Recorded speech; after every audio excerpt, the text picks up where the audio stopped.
हरे कृष्णा, जय श्री कृष्णा। कथामृत में आप सभी का स्वागत है। तो पिछली बार हमने रामायण के जो भरत महाराज हैं, रामचंद्र जी के छोटे भाई, उनके चरित्र की हमने चर्चा करना थोड़ा सा शुरू किया था। और उसी चर्चा को आज, चरित्र चर्चा को थोड़ा सा और आज और समझने का प्रयत्न करेंगे। ये जो मैं प्रसंग कुछ कुछ सुना रही हूँ, उनसे आप स्वयं भी अंदाजा लगा सकते हैं कि जो उनके कुछ वार्तालाप होते हैं मंत्रियों के साथ में, भरत महाराज का वार्तालाप निषाद राजगुह के साथ में, भरतवत महाराज का वार्तालाप जो अलग अलग लोगों के साथ हो रहा है, माता कौशल्या के साथ में, वो सुनकर, मंत्रियों के साथ, सुमंत्र के साथ, तो वो सुनकर आपको थोड़ा अंदाजा लगेगा कि उनके हृदय में कितना उथल पुथल हो रहा था और उनको क्या महसूस हो रहा होगा।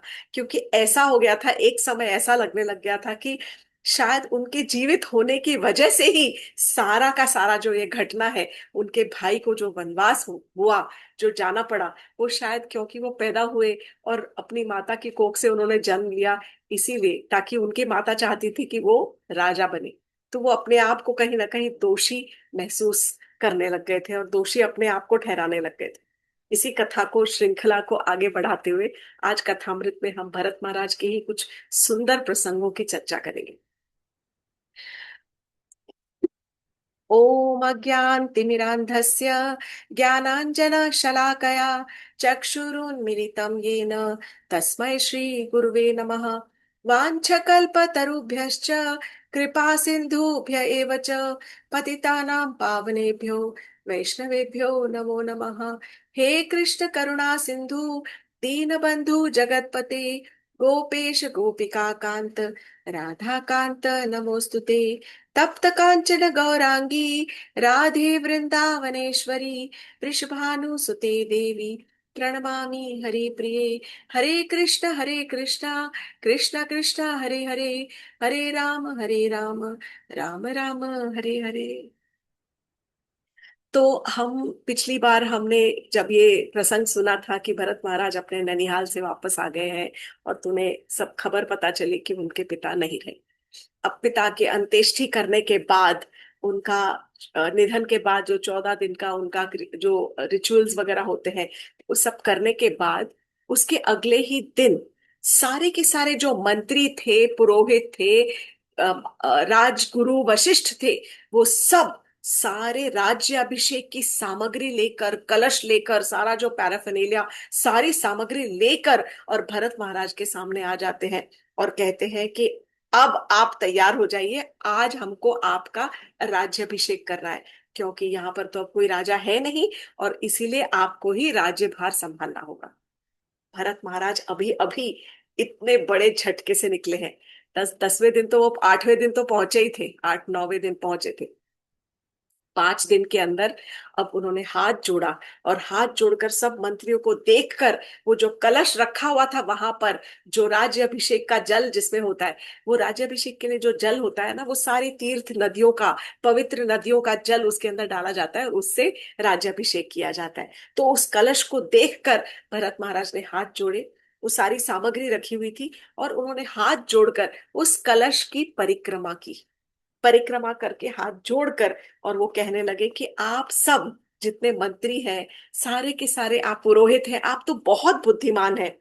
आपको तो मुझसे ऐसी बातें करनी ही नहीं चाहिए। आपको तो मालूम होगा कि हमारे कुल में जो ज्येष्ठ पुत्र होता है वो ही राजा बनता है। तो फिर आप मेरे पास कैसे आ गए हैं? और मेरे लिए तो मेरे बड़े भाई, अब तो वो मेरे पिता समान भी है, और राजा अगर कोई बनेगा तो केवल मेरे भाई श्री राम ही बनेंगे। राज्य अभिषेक यदि होगा तो वो केवल श्री राम का होगा। मैं राजा कभी नहीं बनने वाला हूं। मैं अब जंगल जाना चाहता हूं, मैं वन में जाकर अपने भाई को वापस लेकर आना चाहता हूं। आप यहाँ पर सारी चतुरंगिनी सेना को तैयार कीजिए और तैयार करके और उनसे कहिए कि हम सब के सब यहाँ से अयोध्या वासी जो चलना चाहे, हम सब वन में जाएंगे और वन में जाकर रामचंद्र जी को मनाकर और यहाँ पर वापस लेके आएंगे। यहाँ नहीं, हम वही उनका राज्याभिषेक कर देंगे, कह रहे भरत महाराज। हम जाएंगे ये सब सामग्री लेकर, वन में जाकर वहीं पे ही श्री राम का राज्याभिषेक करेंगे और वहां से फिर उनको वापस ले आएंगे। और यदि उन्हें लगता है कि पिता के वचनों का पालन करना है, तो मैं जंगल में रुक जाऊंगा और मेरे भाई वापस यहाँ पर अपने भ्राता लक्ष्मण के साथ आकर राज्य का कारभार संभालेंगे और राज्य करेंगे। मैं जंगल में बाकी का जो बचा हुआ समय है वो मैं वहीं बिताकर और अपने पिता को दिए हुए वचनों का पालन करूंगा। तो इसीलिए आप सारी की सारी जितनी सड़कें हैं उनको ठीक करो, जो ऊंची नीची सड़कें हैं, क्योंकि इतने सारे लोग जाएंगे अयोध्या के। वो सोच सोच के और बोल बोल के एक्साइटेड हो रहे हैं कि सारे के सारे जो भी चलना चाहता है सब चले। तो जितनी सड़कें खराब हैं, पॉटहोल्स हैं, जो ऊंची नीची उबड़ खाबड़ सड़कें हैं, उनको बराबर से ठीक किया जाए, ताकि और ऐसे लोगों को ढूंढा जाए, सड़कों को ठीक किया जाए ताकि रथ उन पर सही तरीके से चल सके। और ऐसे लोगों को खास लेकर आओ जिनको वन के दुर्गम स्थानों की जानकारी है, क्योंकि रास्ते तो हमें पता नहीं होंगे। इस हिसाब से उन्होंने कहा। जैसे ही उन्होंने ये कहा मंत्रियों से, मंत्रियों में बहुत उल्लास और बहुत खुशी की लहर दौड़ गई। तब रामायण में लिखा है, बताया गया है कि कितनी सुंदर तरह के तरीके से बहुत क्विकली सारा रिपेयर वर्क शुरू कराया गया। अयोध्या की सारी सड़कों को ठीक कराया गया, रास्ते चौड़े किए गए, पुल बनाए गए। कहीं पर इतने सारे लोग जाएंगे तो कुएं खोदे गए कि सबको प्यास लगेगी, पानी का प्रबंध किया जाए कि इतने सारे अयोध्यावासी। और ऐलान किया गया जो जो अयोध्यावासी चलना चाहे वो सब तैयार हो जाओ, कि इस प्रकार भरत महाराज ने प्लान बनाया है और अनाउंस किया कि जो चलना चाहता है हम सब जाएंगे और जाकर श्री राम को लेकर यहाँ पर आएंगे। जब ये सब वार्तालाप हो गई और सब तैयारियां शुरू हो गई, परंतु अब अगले ही दिन सुबह सुबह जब भरत महाराज सोकर उठ रहे हैं, तो वो सुन रहे हैं मंगल वाद्य बज रहे हैं। जैसे राजघरानों में होता है, राजा को जगाने के लिए मंगल वाद्य बजाए जाते हैं, सुबह सुबह शहनाइयां बजती है, ढोल नगाड़े बजते हैं कि राजा उठे। कुछ मंगल गान किए जाते हैं जिसमें राजा के प्रशंसा का, उनका यश का गान किया जाता है। ऐसे कुछ लोग होते हैं कोर्टियस, कुछ दरबार में। तो उसी प्रकार का भरत महाराज के यश का गान शुरू हो गया और मंगल वाद्य शुरू हो गए। और इस तरह का ये सब भरत महाराज के जो प्रेजेस थे, उनके स्तवन स्तुतियां वो शुरू हो गई। और ये सब सुनकर भरत महाराज जब उठे तो वो और ज्यादा दुखी हो गए, बहुत ज्यादा दुखी हो गए। तुरंत आए और कहा, प्लीज स्टॉप दिस, इसको बंद कीजिए आप, मैं राजा नहीं हूं। बार बार उनको ये कहना पड़ रहा था कि मैं राजा नहीं हूं। मेरे पिता ने मुझे इतने कष्ट में डाल दिया है, ऐसी कष्टदायक स्थिति में डालकर मेरे जो पिताजी हैं वो स्वर्ग सिधार गए हैं।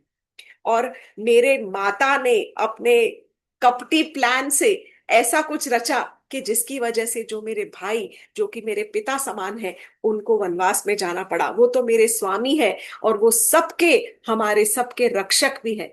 वो आज वन में बैठे हैं, मैं कैसे ये सब संभाल सकता हूँ, मैं नहीं कर सकता। और ये सब कहते कहते भरत महाराज रोने लग गए, खूब रोए, इज वीपिंग। तब जो राजगुरु वशिष्ठ हैं वो आते हैं और वो कहते हैं कि भरत, तुम्हारे भाई ने अपने पिता की आज्ञा का पालन किया और वो जंगल को चले गए, वन में। इसी प्रकार तुम्हें भी अपने पिता की आज्ञा का पालन करना है और वचनों का पालन करना है, क्योंकि तुम्हारे पिता ने वचन दिए हैं, उनका पालन करना भी तुम्हारा फर्ज है। इसीलिए तुम्हें राजा बनना ही चाहिए। तब क्या किया भरत महाराज ने, सोचिए। भरत महाराज ने अपने मन ही मन अपने भाई की शरण ली और भाई को समर्पण कर दिया अपने आप को। और रोते रोते वो कहते हैं कि गुरुदेव, मेरे भाई बहुत निपुण है, वो सर्वगुण संपन्न है और वो विद्या में भी मुझसे बड़े हैं, उम्र में भी मुझसे बड़े हैं। यदि मैं राजा बन गया तो ऐसा लगेगा कि जैसे मैंने उनके राज्य का अपहरण कर लिया है, और ये तो मैं कभी नहीं कर सकता। मैं अपने बड़े भाई के राज्य का अपहरण कैसे कर सकता हूँ, उसको कैसे अपना बना सकता हूँ। ये राज्य और मैं, हम दोनों श्री राम के हैं। मैं भी श्री राम का हूँ और राज्य भी श्री राम का है। श्री राम मेरे बड़े भाई हैं, सारे गुणों में मुझसे ज्यादा बड़े हैं, और मैं उनको सब कुछ समर्पण करता हूं। यदि मैंने ये राज्य ले लिया तो मैं पाप का अधिकारी कहलाऊंगा और मेरे वजह से मेरे कुल पर कलंक बैठेगा और लोग मुझे धिक्कारेंगे। क्या आप यही चाहते हैं? मेरी माता ने इतना बड़ा पाप किया है, लेकिन यदि मैं अपने भाई के पद चिन्हों पर चल सकूं तो मैं मानवों में श्रेष्ठ कहलाऊंगा। मैं जाकर अपने भाई को वापस लेकर आना चाहता हूँ। और यदि मैं उन्हें वापस नहीं ले ला पाया, तो फिर मैं अपने छोटे भाई लक्ष्मण की तरह मैं भी वनवास में चला जाऊंगा, मैं भी वन में ही रहूंगा। यदि if I am not successful, यदि मैं नहीं ला पाया अपने बड़े भाई श्री राम को अयोध्या में वापस, तो मैं भी जंगल में ही रह जाऊंगा। मेरी आपसे विनती है, प्लीज आप मुझे फोर्स मत कीजिए। और यदि आप मुझे फोर्स करना चाहते हैं तो मुझे इस चीज के लिए फोर्स कीजिए कि मैं जाकर अपने भाई को वापस लेकर आऊं।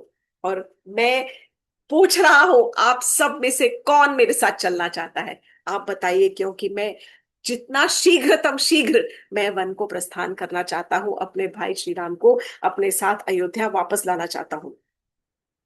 ये सुनकर सारे मंत्रियों में बहुत सारा उत्साह और आनंद हो गया। सब तैयारियां शुरू हो गई। सारे दरबारी सारे शहर में अनाउंसमेंट्स किए गए, जो जो चलना चाहता है। सारी महारानियां भी तैयार हो गई, जो कि अब तक बहुत शोक आतुर थी। बहुत एक्चुअली लिखा है कि उपवास के कारण और शोक के कारण बहुत कमजोर भी हो गई थी। सारे के सारे सेनापतियों को तैयार किया, सारी जो आर्मी है चतुरंगिनी सेना उसको तैयार किया गया। कौन कौन नहीं, कौन कौन चल रहा था आर्मी में, इतना डिस्क्रिप्शन दिया है कि जो सारे की सारी जो एंटुराज था, पूरा कारवां जो चलता है, वो किस तरह से चल रहा था। बहुत बड़ी सेना थी। भरत महाराज थे, महारानियां थी, मंत्री थे। सारे के सारे रथ, पालकी, घोड़े, हाथी, बैलगाड़ी, मणिकार, कुंभकार, सूत वस्त्र बनाने वाले, शस्त्र बनाने वाले, औजार बनाने वाले, दंतकार, डेंटिस्ट भी थे, वैद्य थे, धोबी थे, दर्जी, नट, केवट, सुनार, कंबल बनाने वाला, कालीन बनाने वाला। इसलिए जितना अयोध्या के जितने कारीगर थे, जो साथ में चलना चाहते थे, बहुत ऑलमोस्ट एंटायर अयोध्या सब साथ में चल रही थी। अब साथ में ये लोग निकले सारे के सारे और चल रहे हैं, यात्रा उनकी चल रही है। कहाँ जा रहे हैं? अपने प्रिय श्री राम को अपने साथ अयोध्या वापस लाने के लिए। शाम हो गई, शाम तक पहुंचे श्रृंगवेरपुर। अब की बार हमारी यात्रा अयोध्या जाने वाली है, गुरु महाराज के साथ में, कार्तिक महीने में। तो अयोध्या के बिल्कुल आउटस्कर्ट्स पर ही ये श्रृंगवेरपुर जगह है, जहां पर निषाद राज गुह जो थे वो एडमिनिस्ट्रेशन सारा संभालते थे। और वो महाराज दशरथ के बहुत गहन मित्र थे।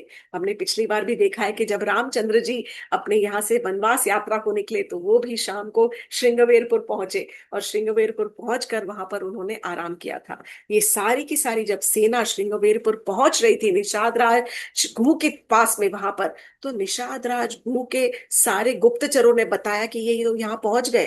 तब निषाद राज गुह के मन में विचार आया। ऑब्वियसली क्या विचार आएगा? संदेह, doubt. Everybody was doubting Bharat Maharaj. आप सोचिए, यदि हम में से किसी को ऐसा जीवन जीना पड़े जहां पर हमारे सगे संबंधी, हमारे मित्र, हमारे भाई, सारे के सारी जनता सब हम पर संशय करे और संदेह करे, तो कितना जीना मुश्किल हो जाएगा। Everybody is doubting his intentions, कि उनकी मंशा जरूर कुछ तो गड़बड़ है। और निषाद राज गुह को जब पता चला, तो उन्हें मन में ये एकदम निश्चित हो गया कि अनडाउटेडली ये क्रुकेड स्कीमिंग चल रही है, भरत महाराज के मन की कुछ टेढ़ी चाल है, कुछ तो है। ये अब जाकर शायद युद्ध छेड़ना चाहते हैं, और युद्ध छेड़ेंगे और श्री राम को का वध करके वापस आना चाहते हैं, क्योंकि अपने रास्ते के सारे कांटों को वो हटा देना चाहते हैं। वो अकेला ही सारा राज्य अपने लिए हड़प लेना चाहते हैं।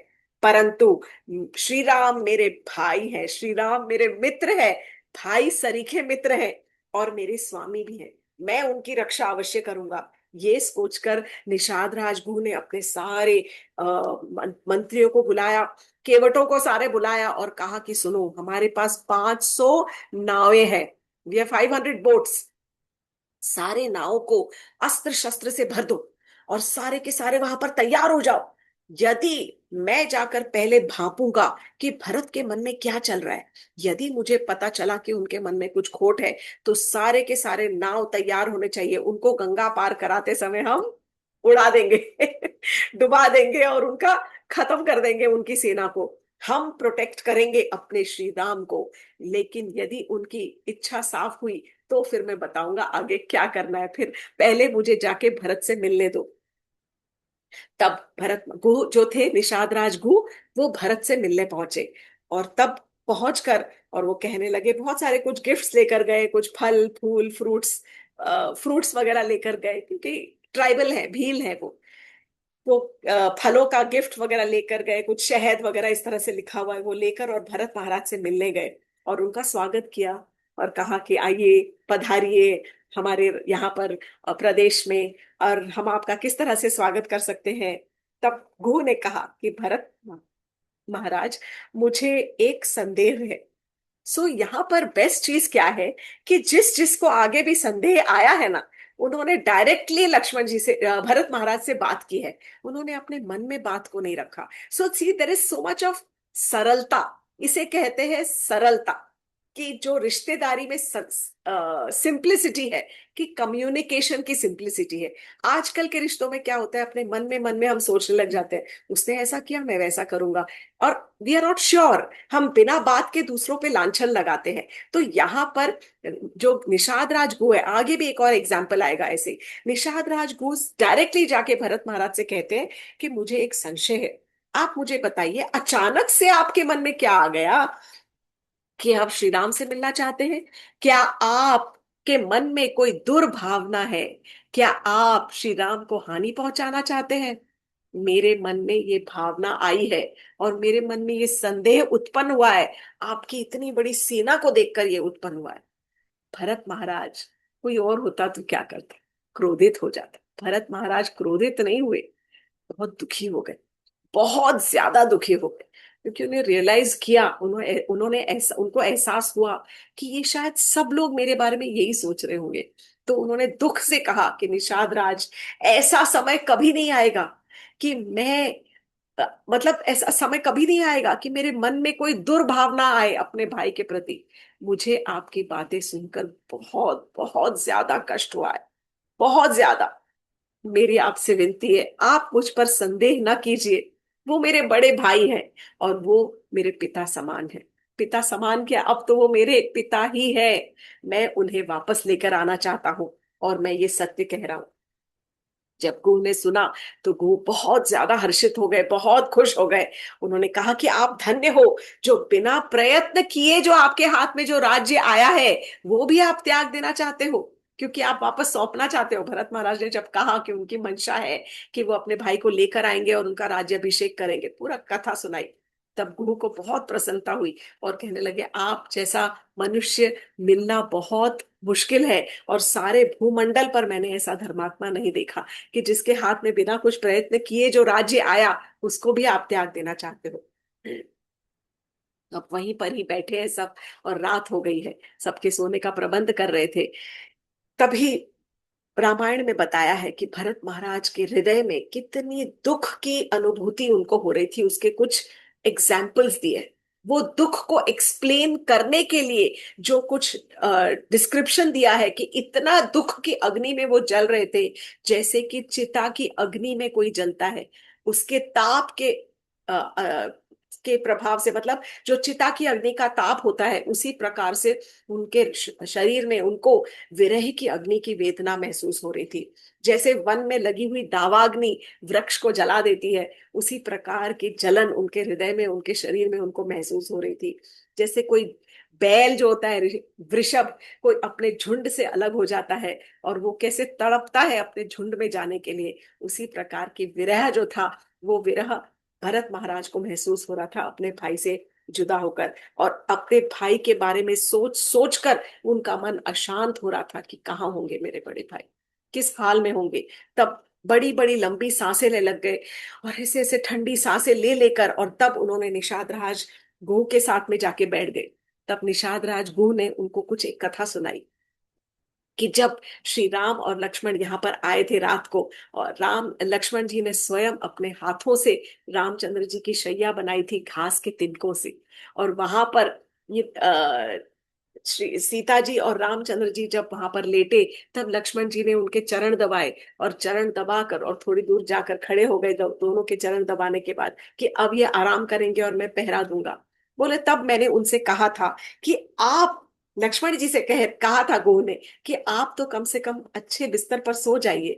इन्होंने तो वचन लिया है, इनका तो प्रण है, आप सो जाइए, आप अच्छा स्वादिष्ट भोजन हमने बनाया है, वो आपको मैं देता हूँ, वो आप खाइए। तब लक्ष्मण जी ने कहा था कि मैं कैसे नरम नरम मुलायम बिस्तर पर, मैं शैया पर मैं कैसे सो सकता हूँ जब मेरे भाई और मेरे भाभी भूमि पर सो रहे हैं। मैं कैसे स्वादिष्ट अन्न ग्रहण कर सकता हूँ जब उनको देख रहा हूं कि वो तिनकों पर विश्राम कर रहे हैं। मैं, मेरे पिता इस अपने पुत्र से ये जो विरह है वो ज्यादा समय तक नहीं सह पाएंगे, और अवश्य ही मेरे पिता स्वर्ग से धार जाएंगे। गुह जब इस प्रकार कह रहे थे, तब भरत महाराज की आंखों में आंसू आने लग गए।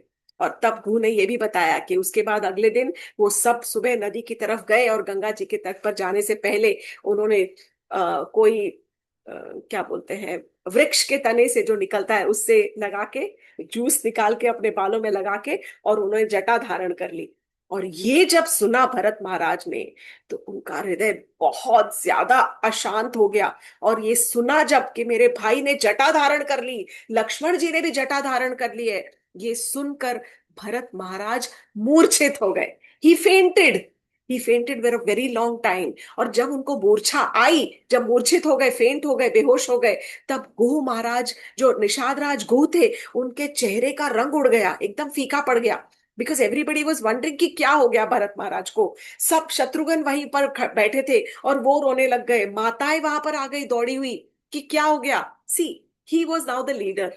वो सारा जब कंटिंजेंट जा रहा था, भरत महाराज उसके लीडर थे, और वो यदि बेहोश हो गए हैं तो सबको चिंता हो गई कि क्या हुआ। और माताएं दौड़ती हुई आई, कौशल्या माता रोती रोते उन्होंने वहीं नीचे बैठ गई, और उन्होंने भरत महाराज का सिर अपनी गोदी में रखा और सहलाने लगी, और कहने लगी कि बेटा होश में आ जाओ, क्या हुआ तुमको। मेरे पुत्र राम और लक्ष्मण के जाने के बाद मैं तो केवल तुम्हारा चेहरा देखकर जीवित हूँ, केवल तुम्हारा चेहरा देखने के लिए जीवित हूँ, कि सुबह उठकर रोज तुम्हारे चेहरा देखूंगी तो मेरे मन को तसल्ली मिलेगी कि एक पुत्र तो मेरे साथ है। और तुम बताओ तुम्हें क्या हुआ है, कहीं तुमने कुछ कुछ क्या बोलते हैं, कुछ अप्रिय सुना है क्या राम और लक्ष्मण के बारे में। Has something happened to them, कि तुमने कुछ ऐसा सुना कि उनको कुछ हो गया है, इसलिए तुम चिंतावश तुम यहाँ पर बेहोश हो गए हो। तुम तो अब इस राजवंश का एकमात्र सहारा हो पुत्र, ऐसा कुछ सुना है क्या तुमने। मुझे भी चिंता होने लग गई है। और कह के वो विलाप करने लगी। 2 घड़ी अर्थात 48 मिनट्स भरत महाराज को होश नहीं आया। उसके बाद क्योंकि सब वैद्य वगैरह थे, कुछ करके उनको जब होश आया तो वो रोने लगे, और रो रो के माता कौशल्या को उन्होंने सबसे पहले आश्वासन दिलाया कि माता आप चिंता न करें, राम और लक्ष्मण के बारे में मैंने कोई अप्रिय वचन नहीं सुने हैं, कोई ऐसी घटना नहीं सुनी है।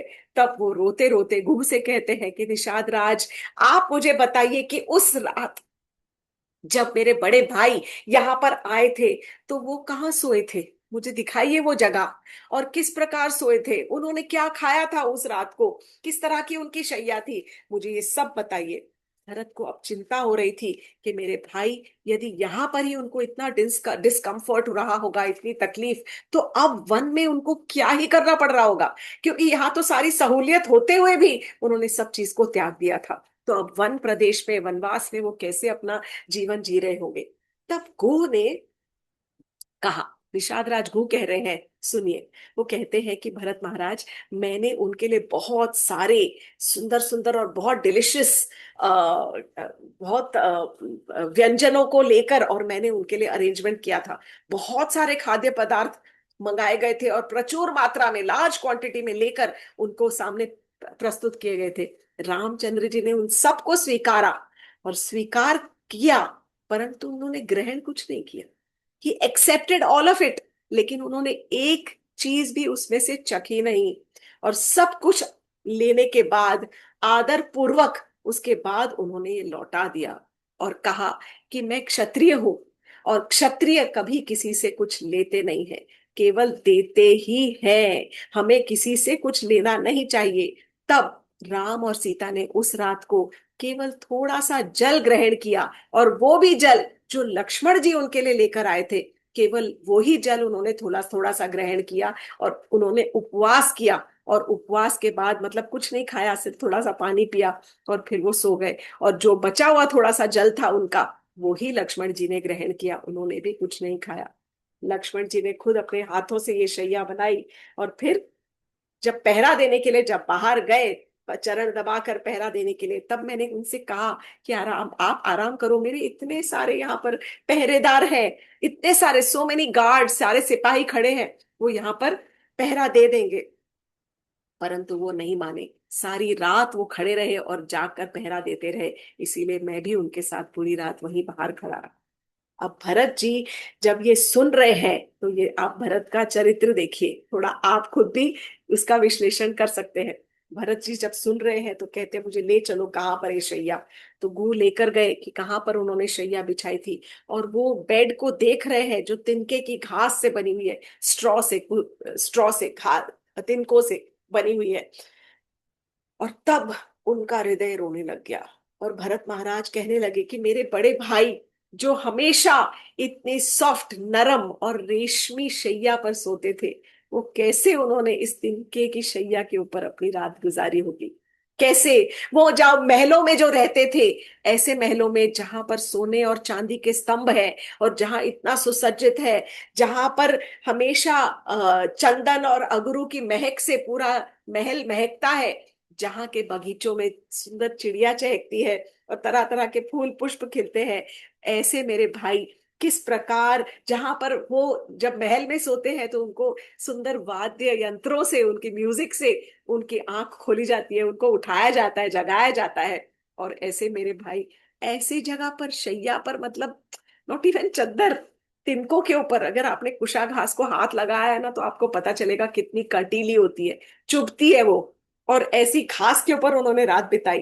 तब वो देखने लगे, देखो he is examining the bed, और देखो देखो, मुझे अब महसूस हो रहा होगा कि मेरी भाभी माँ जो यहाँ पर सोई थी, उनके आभूषणों के छोटे छोटे सोने के कुछ कण उलझ गए हैं उस तिनकों में, और उनके चद्दर के भी धागे, चादर के धागे भी यहाँ पर मुझे उलझे उलझे हुए नजर आ रहे हैं।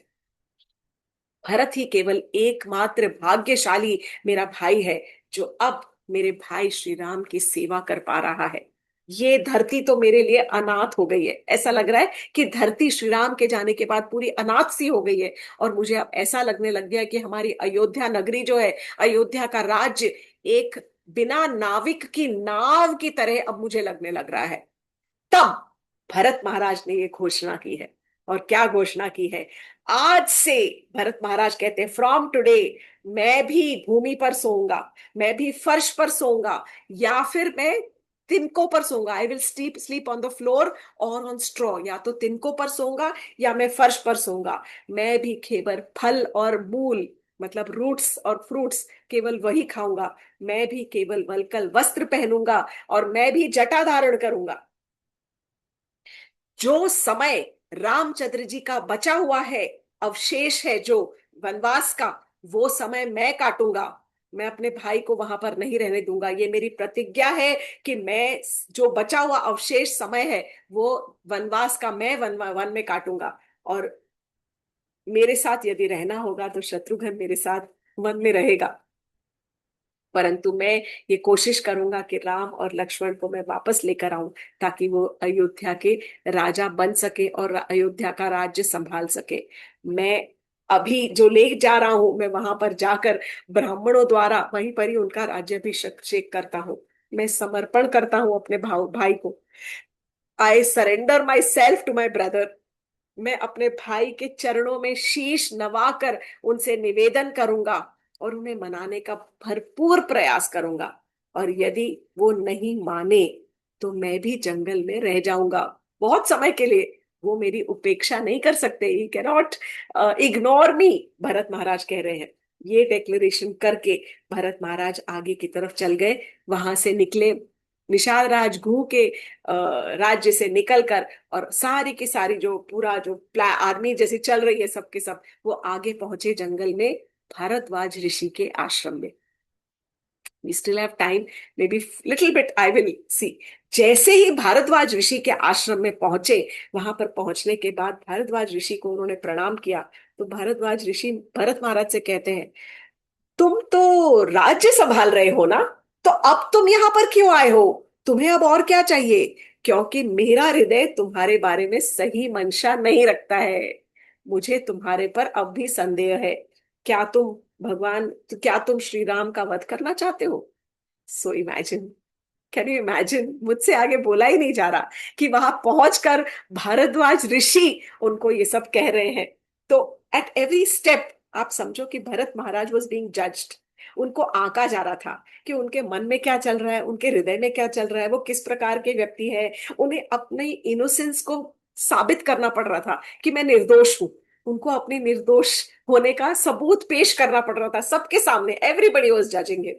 तब भरत महाराज की आंखों से आंसू आए, वो रोने लग गए। और भरत महाराज रोते रोते कहते हैं, मुनिवर, यदि आप भी मेरे बारे में ऐसा ही सोचते हैं तो फिर मैं तो जीते जी एक मृत व्यक्ति के समान हूं। I am as good as a living dead. मैं जीते हुए भी ऐसा लग रहा है कि मैं मृत हूं। कि मतलब आप सोचो कि कैसा उनके हृदय पर क्या गुजर रही होगी कि वो थोड़े समय के लिए गए, उनके पीठ पीछे जो भी हुआ सब लोग उनको दोषी ठहरा रहे। तब कहते कि परंतु मुनिवर, मैं निर्दोष हूं। मेरी माता का ये सारा प्लान था और मैं उनके प्लान का भागीदार नहीं हूं। मैं अपने भाइयों को अयोध्या वापस लेने के लिए जा रहा हूं और मैं तो उनके चरणों की प्रार्थना करता हूं, मैं उनकी वंदना करता हूं उनके चरणों की। तब भारद्वाज मुनि बोले कि मुझे एक्चुअली सब पता है तुम्हारे हृदय के बारे में, परंतु मैं तुम्हारी दृढ़ता को टेस्ट कर रहा हूं और मैं ये कर कर तुम्हारी कीर्ति को और फैलाना चाहता हूं। मैं सबको बताना चाहता हूं कि तुम सच में निर्दोष हो और तुम्हारी कीर्ति का विस्तार करवाना चाहता हूं। तुम मेरी मानो, अब मेरी सुनो। तुम्हारे भाई श्री राम चित्रकूट पर निवास कर रहे हैं और लक्ष्मण और सीता जी के साथ है और मेरा आशीर्वाद तुम्हारे साथ है। तब उस रात को भारद्वाज मुनि ने सबका आदर सत्कार किया और बहुत डिस्क्रिप्शन है जबरदस्त कि किस प्रकार उन्होंने सारे की सारी आर्मी, अयोध्यावासी, सबका रहने का प्रबंध किया, सबके खाने पीने का प्रबंध किया, सबको आराम से एक रात वो उनके भारद्वाज मुनि के आश्रम में रुके। यहाँ पर भरत महाराज ने अपनी जो माताएं थी उनका इंट्रोडक्शन किया, भरद्वाज मुनि को मिलवाया उनको। और करते करते जब उन्होंने अपनी मदर को इंट्रोड्यूस करवाया तो बहुत कटु वचन कहे कि मतलब ये सेल्फिश है और कपटी है, इस प्रकार के बहुत कटु वचन कहे। तब भरद्वाज ऋषि ने भरत महाराज से कहा कि तुम अपनी माता कैकेयी के बारे में दोष दृष्टि जो रखते हो वो हटा दो। श्री राम का जो वनवास है वो भविष्य में बहुत सुखद होगा और उनके वनवास से सारे ऋषियों को, दानवों को और सारे देवताओं को बहुत उनका मतलब it is going to be beneficial, बहुत उसका फायदा होने वाला है। दूरदर्शी थे, उनको शायद कुछ पता होगा। वो कहते हैं कि उनके वनवास से इन सब का फायदा होने वाला है, ऋषियों, महर्षियों का, देवताओं का फायदा होने वाला है। इसीलिए तुम अभी चित्रकूट को प्रस्थान करो। चित्रकूट की सुंदरता का बहुत बड़ा बड़ा विवरण है, chapters and chapters of the beauty of Chitrakoot. Chitrakoot पहुंचने के बाद थोड़ा सा आगे बोलूंगी और फिर वहां पर मैं रोकूंगी। चित्रकूट जब पहुंच रहे थे सारे के सारे, अब इतने सारे लोग आएंगे तो क्या होगा, हाथी, घोड़े, पालकी, रथ, और इतने सारे लोग चल रहे हैं, पैदल चल रहे हैं, सैनिक चल रहे हैं, घुड़सवार है, तो सारी धूल उड़ती है और घोड़ों की चाप और हाथियों की चिंगाड़, इस प्रकार की आवाज आने लग गई। तो जब चित्रकूट में यहाँ बैठे हैं श्री राम, लक्ष्मण और सीता जी, तो रामचंद्र जी ने सुनी धूल उड़ रही है और आवाजें आ रही हैं। तब उन्होंने लक्ष्मण जी से कहा कि लक्ष्मण, जरा देखो तो, कहीं से कोई बहुत धूल आ रही, उड़ रही है और आवाजें आ रही हैं, जरा पता तो लगाओ कि ये क्या हो रहा है। तब लक्ष्मण जी तुरंत एक फूलों के पेड़ के ऊपर, बहुत सुंदर प्रदेश है, फूल फूल बताया, बहुत सुंदर। तब फूलों के एक पेड़ के ऊपर चढ़कर और लक्ष्मण जी इस प्रकार देखने लग गए दूर दूर से। ये तो नहीं पता चलेगा कि कौन आ रहा है, पर हाँ पता चल गया कि कोई बहुत बड़ी सेना आ रही है।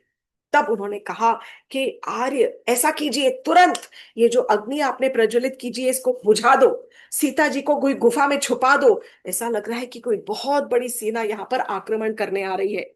तो रामचंद्र जी ने कहा, जरा देखो तो, कुछ पता चलता है कि किसकी सेना है ये? थोड़ा सा कोई वहां पर अगर पता चलता हो, कोई झंडे वंडे लहराते हैं, कोई अ, मतलब जो लगा देते हैं ना फ्लैग्स उसके ऊपर, रथों के ऊपर, तो आप बताइए, ध्वजा देखकर आपको पता चलेगा कि किसकी सेना है। तो लक्ष्मण जी देखने लगे और कहने लगे, हे राम, हे प्रभु, ये तो निश्चय ही कैकेयी पुत्र भरत की सेना है। ये हम दोनों को मार देना चाहता है, ये अपने रास्ते के सारे कांटों को हटा देना चाहता है। भरत हमारा शत्रु है, पेड़ के ऊपर बैठा हुआ है।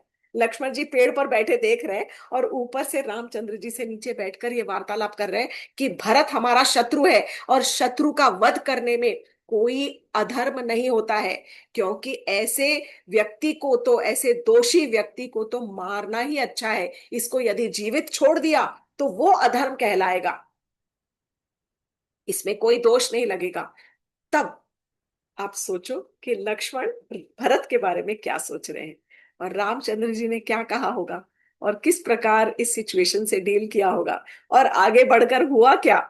ये सब कहानी हम आगे अगले एपिसोड में सुनेंगे। भरत महाराज का चरित्र बहुत सुंदर है, आपको थोड़ा थोड़ा एक अंदाजा लग रहा होगा।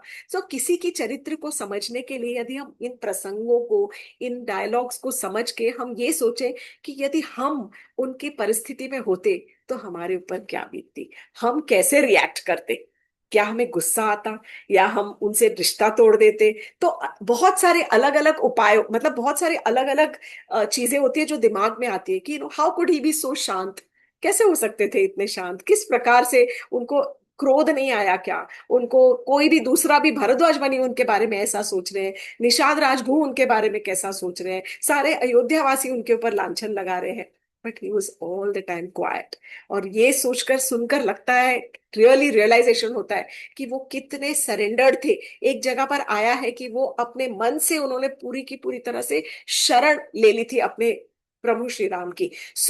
लक्ष्मण जी का जहां पर पूरा एक्टिव रोल रहा है, हर समय रामचंद्र जी के साथ में खड़े रहकर उनको पहरा देते हुए पर्सनल असिस्टेंट लक्ष्मण जी रहे हैं, हनुमान जी रहे हैं, बहुत सारी चीजों में बैक एंड जो सहायक रहे हैं वो भरत महाराज रहे हैं।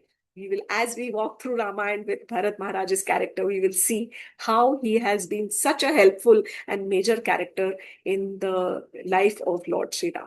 तो आज के हम भरत चरित्र को यहीं पर हम थोड़ा सा विराम देंगे, और अभी बहुत कथा बाकी है, अगली बार फिर मिलेंगे। हरे कृष्णा, जय श्री कृष्णा। कथामृत के साथ जुड़ने के लिए बहुत बहुत धन्यवाद। Thank you so much.